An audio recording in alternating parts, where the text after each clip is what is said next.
Hi everyone, welcome back to my channel Art Girl Funky. My name is Birjees, and every week I usually paint landscapes of some kind and other subjects. If you look at some of my my recent and previous shorts videos. But today I wanted to do something that doesn't require so much planning, so much thinking, just something that you can just start doing as a sort of a warm-up exercise, especially if you can't think of anything to paint, and that happens to a lot of us a lot of the time. So today what I wanted to do was to try mixing different types of greens, because greens are notoriously difficult to mix, especially if you don't know what you're doing.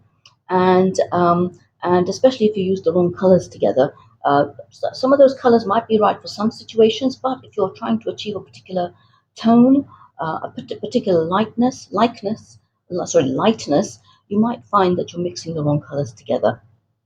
Now, so for this exercise, what I'm going to do is I've created this template.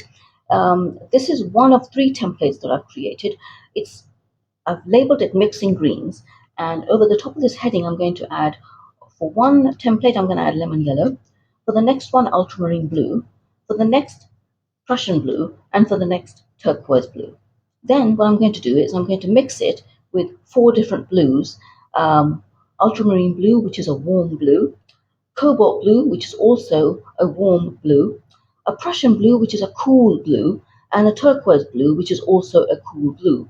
Now along this side, what I've done is um, it's an indication that I'm adding blue, and the further down I go, I add more blue. So the tops will be light in color, and as we go down to the bottom, they'll get darker. So let's get started, shall we?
So here we have our completed mixing charts.